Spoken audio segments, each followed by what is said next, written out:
Hello YouTube, we're going to do a collection update video for January of 2015. So basically since Black Friday, this is when in the States a lot of deals and everything for the holiday shopping season appear. So there was always an opportunity to get a lot of discounted titles, and in some cases it's stuff that's fairly new or brand new you can get for a substantial amount of money off. So in no particular order, we're just going to do a collection update video for the stuff that I've gotten in the last few months. So starting off, we have a copy of Diablo 3 for the PlayStation 3. This was a gift from a friend, and it's a port of the popular PC franchise made by Blizzard. They're the people that are known for World of Warcraft and other things like that, StarCraft. One of their old PC franchises is this game called Diablo, which is a top-down, third-person RPG system with loot drops and enemies and bosses and things like that. So you kind of move your character around on a 3D field, and then you can attack in any direction. So this is the standard edition of Diablo 3. There is also a expansion pack, which I think is called the Ultimate Evil or something like that. So this is the standard original retail release as far as I can tell. Next up we have this is a game called Adventure Time. Explore the Dungeon, because I don't know. This is based on a cartoon that is on, I think it's on Cartoon Network or Adult Swim.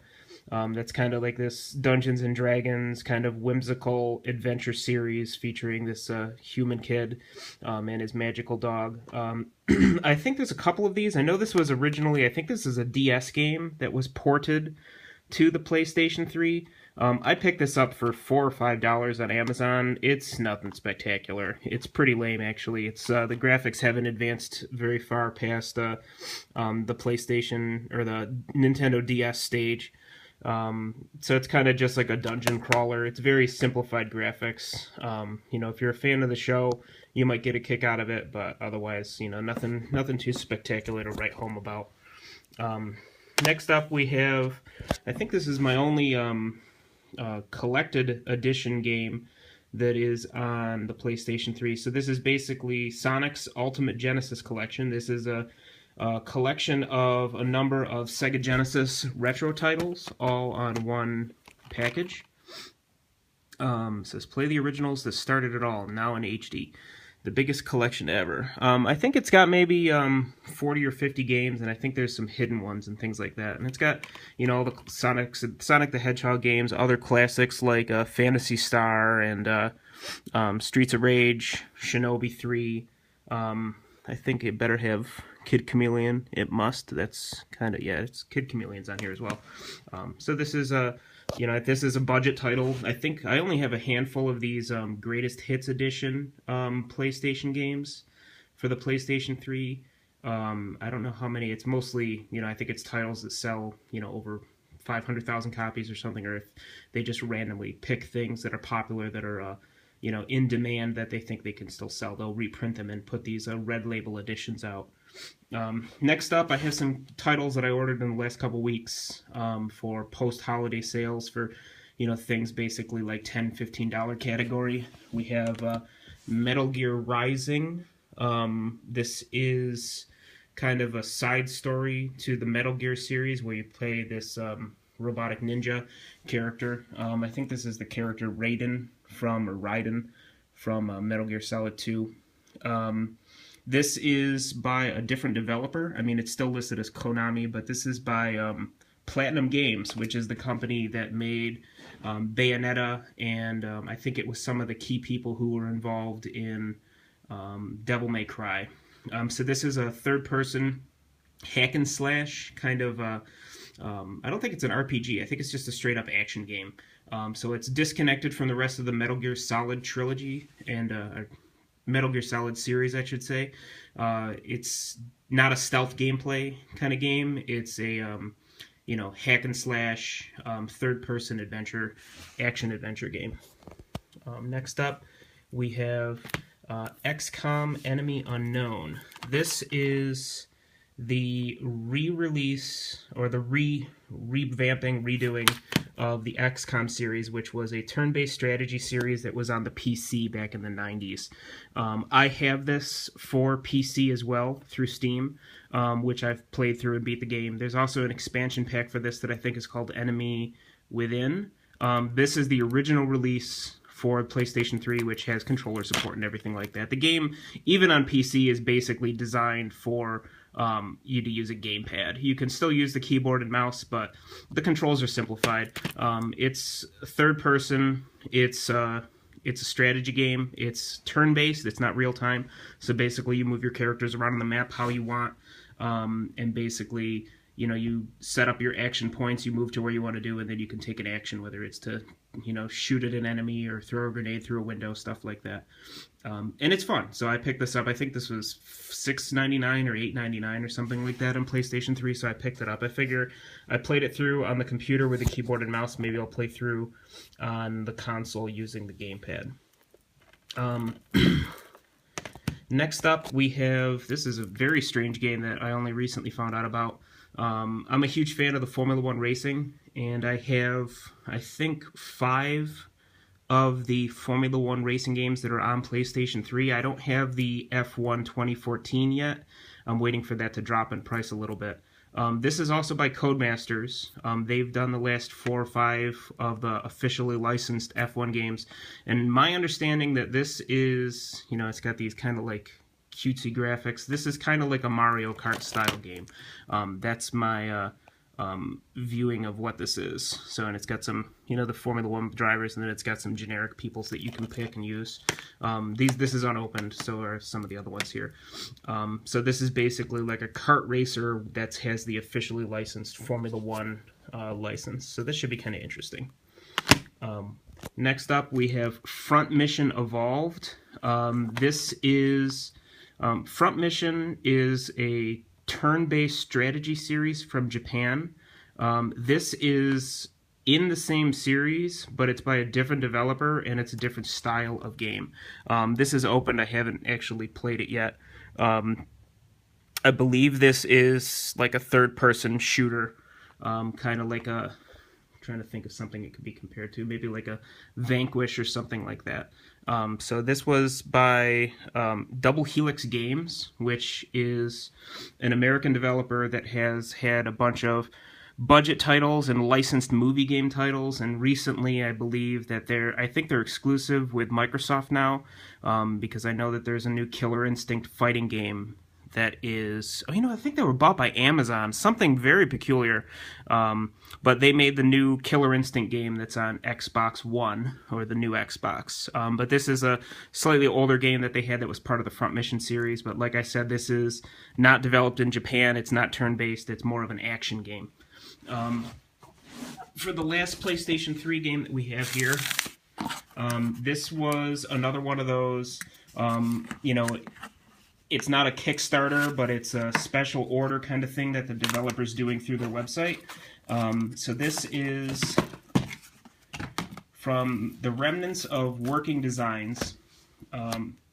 Basically, the CEO of Working Designs is this guy named Vic Ireland. He has a new developer that does a lot of specialized translation services called Gaijin Works. And they're credited on a couple of titles. I think there's a handful of Nintendo DS, and they have a lot of stuff on the PlayStation Network. They had the rights to a PSP game called Class of Heroes 2, which is a dungeon crawler, kind of like Eye of the Beholder. It's a grid-based dungeon crawler. So they had, there was the original Class of Heroes, which they didn't have anything to do with. Class of Heroes 2, they picked up the license for, and they released it with this Monkey Paw Games. And they had a Kickstarter for it back, I think, in 2012 or 2013 that failed to go through. They ended up going onto their website and offering basically the same thing, where if you pre-ordered the game, they would get a dedicated production run from Sony. And I think it's one of the last, if not the last, PlayStation Portable title available, which I picked up. And then on their message forums and through their website, they said that there was a Japanese release of a PlayStation 2 version of the same, or PlayStation 3 version of the same game, which is called Classic Heroes 2G. So they offered pre-order through their website, and they said if they got enough orders, they were going to have Sony do a production run for them. So this will eventually also be on the PSN as of mid-January 2015. I don't believe it is available yet, and I thought that backers of this were going to get a digital copy as well. I don't know if they're going to email me that or if I'm just remembering something wrong. But this, this has like a special limited edition hologram on it. I don't know if that's readable or not. Yeah, so this is copy 933 of whatever the production run was. So this is unopened. I doubt that I will ever open this, just because it is so extremely rare and limited production.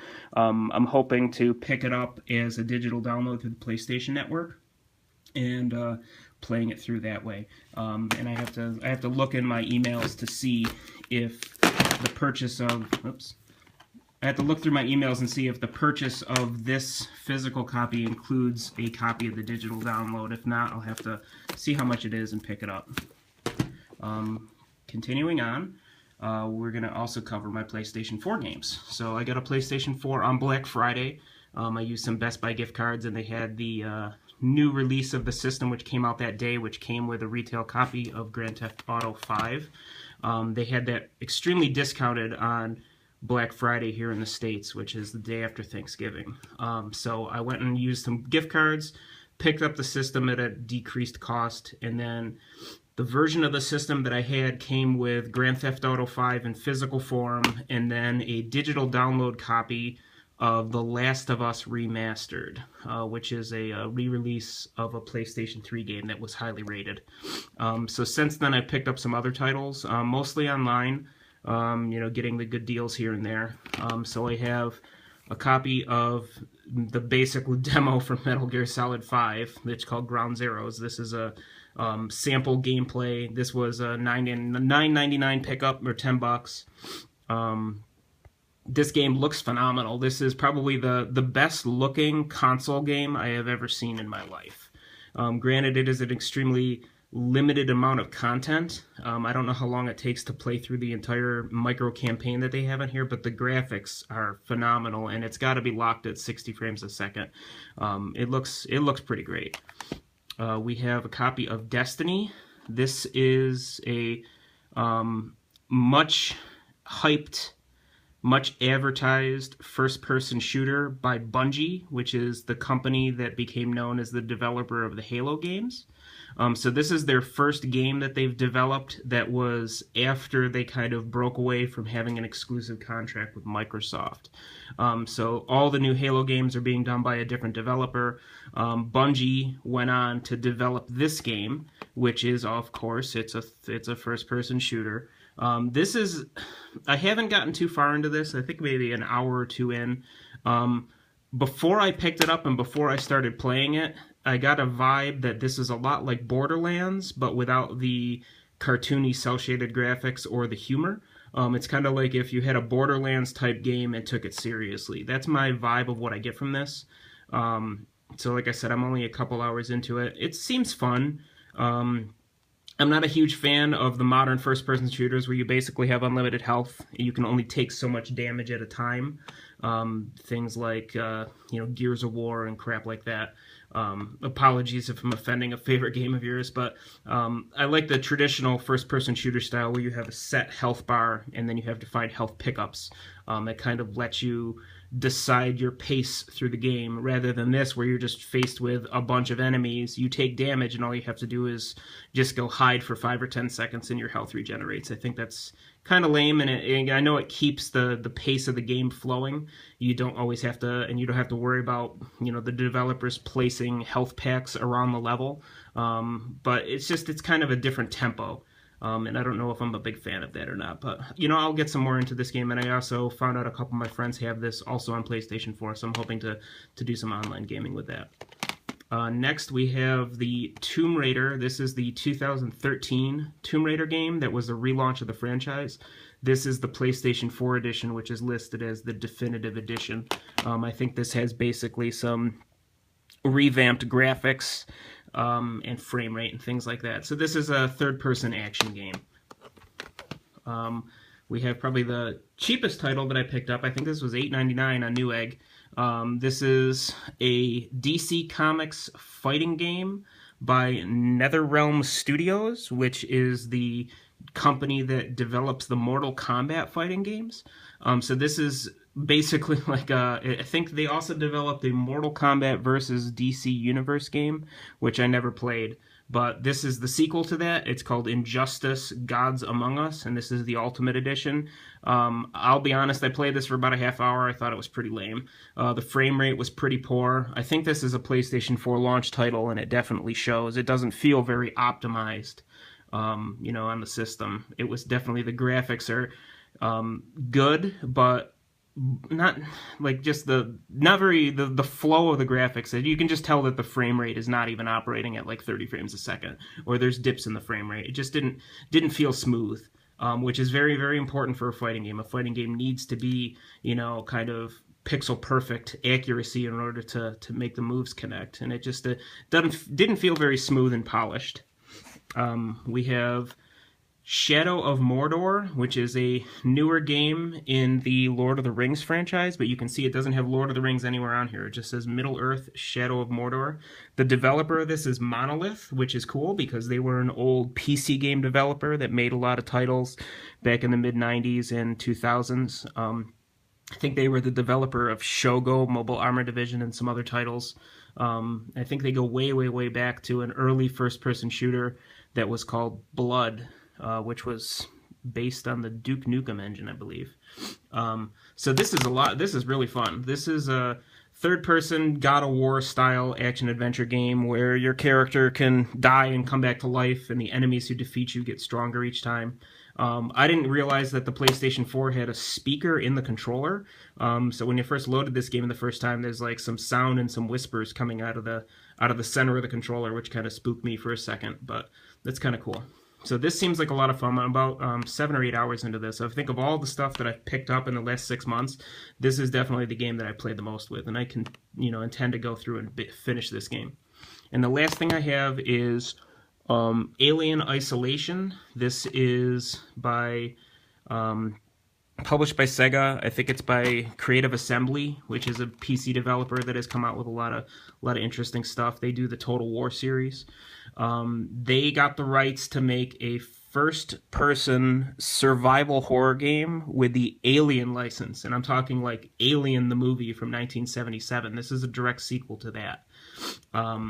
This is really cool. I have this for Steam, which I pre-ordered, and then I got this as a gift on PlayStation 3, which I returned and picked up the PlayStation 4 title, just for the better graphics and whatnot. So this is, on the PC, I got maybe 5 or 6 hours in, where you actually start facing the alien, and this is you see the alien and you run and hide. You do not have the tools to defeat it. I'm assuming by later in the game, there'll be weapons and items that you can use to scare it off and possibly do damage to it and defeat it. But at that part of the game that I'm in, it's basically like if it sees you, it will just come and kill you immediately.